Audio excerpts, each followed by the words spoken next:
House Republicans voted this week to remove Liz Cheney as conference chair for her refusal to stop attacking former President Trump. But she says it won't stop her from running for re-election or from fighting for the future of the GOP. And joining us now from Cheyenne, Wyoming, Congresswoman Cheney. Congresswoman, I want to start with the decision by the House Republican caucus to remove you this week. We had Congressman Jim Banks, the head of the Republican Study Committee, on the show last Sunday, and here's what he said about this. Take a look. We shouldn't be talking about Liz Cheney. We should be talking about pushing back against the radical Biden agenda, and this is all a distraction from our ability to be able to do that.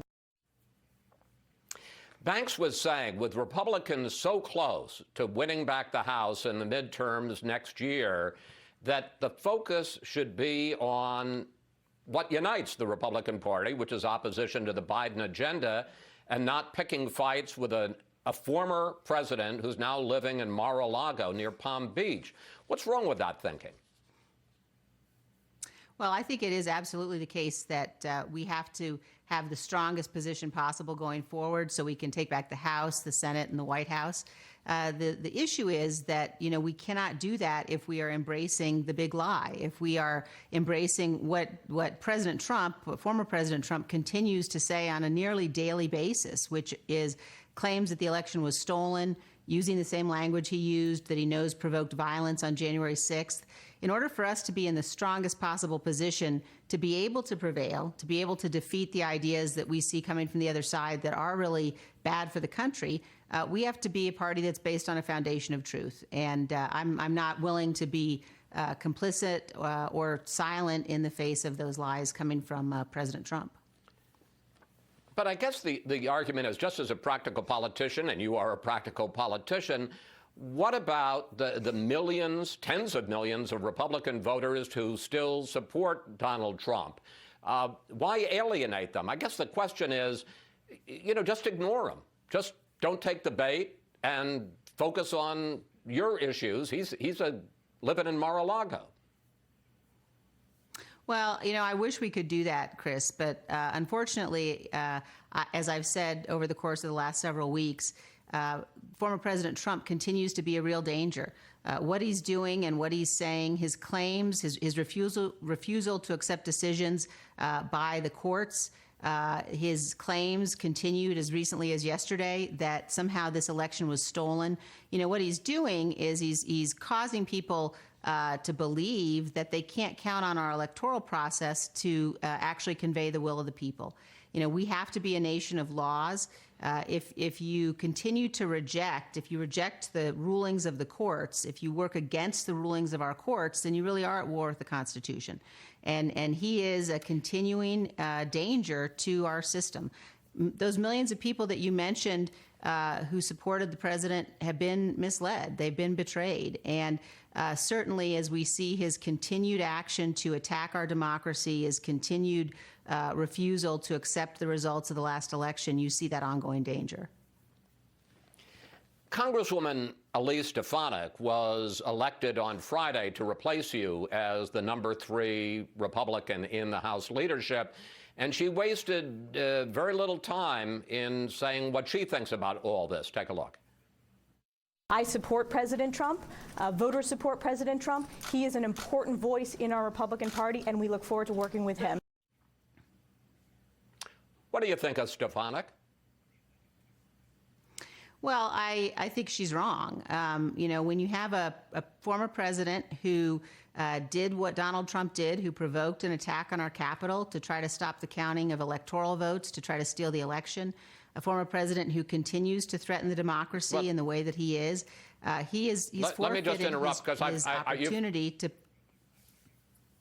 Well, I just want to ask you, I understand what you say about Trump. I'm asking you about Stefanik, who is embracing, wrapping herself in the mantle of Donald Trump. You said to play along with the big lie is to betray Republican voters. Is she betraying Republican voters?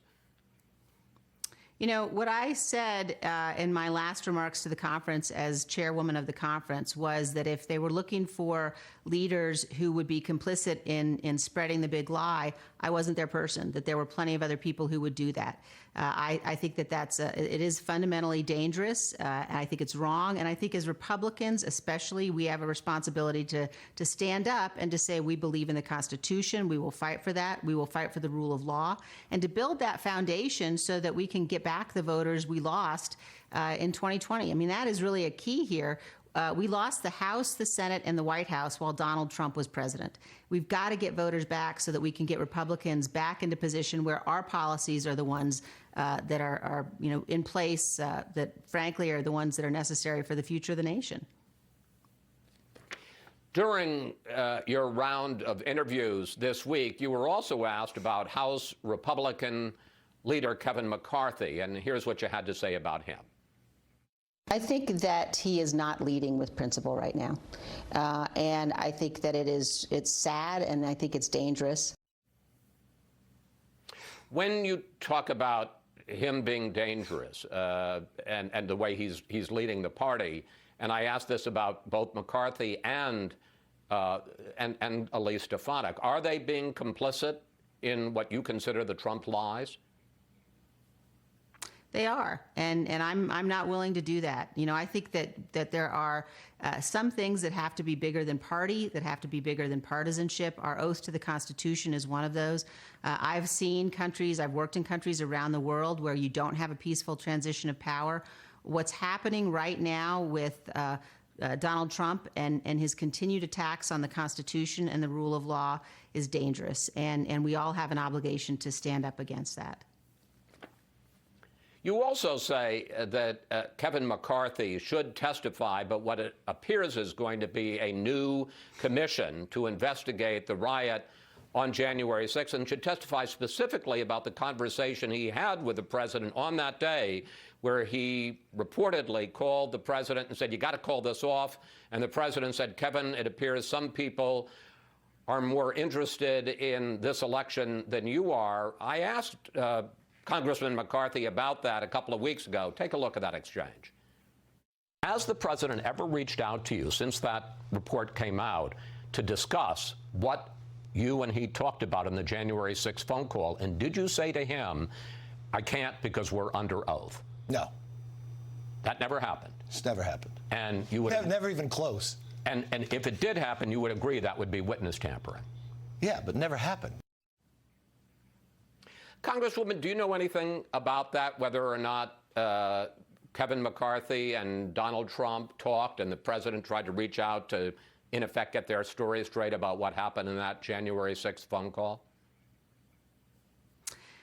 Leader McCarthy has spoken to a number of people in large groups and small groups since the 6th about his exchanges with the president.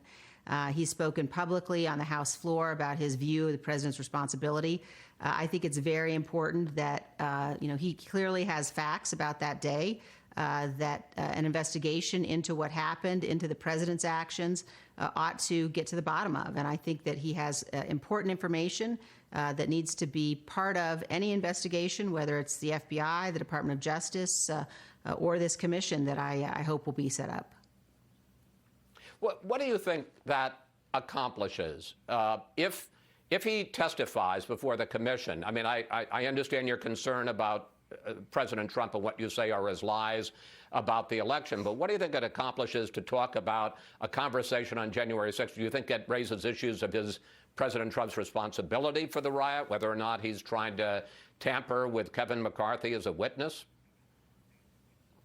Certainly. I mean, I think that any conversations, and we know certainly that conversation happened, any conversations that have gone on with the president about the president's potential involvement in January 6th, his potential determination not to step in and offer assistance, any conversations that have to do with any members of Congress, those people who may be retired. We know that there were conversations in the Oval Office before this about the possibility of declaring martial law and seizing, election and seizing the ballot machines. So I think that all of this really points to why it's so important that we have a commission.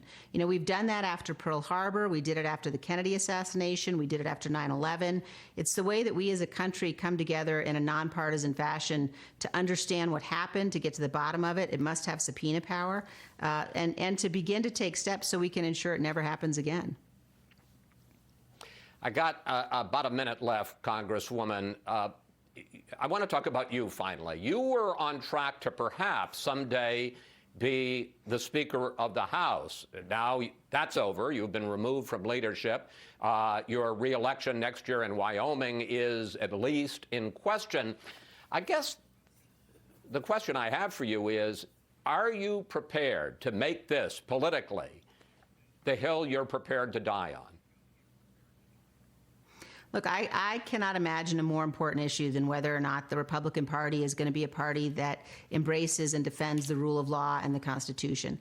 And I am firmly committed to being part of leading this party back to a place where we believe and advocate on behalf of policies and substance, where we lay out an agenda that helps to attract voters back to the party, where we move away from this loyalty that so many, particularly in our House leadership now, have apparently pledged to Donald Trump. The president who provoked the attack on the Capitol and who refused to send help. So I think that what we have seen over the course of the last couple of weeks is really, the opening salvo in what is a battle for the soul of the Republican Party, a battle for the soul of our democracy. And I intend to play a very big role in that and to do everything I can to help ensure that we can restore our party. Congresswoman, thank you. Thanks for joining us today. Always good to talk with you.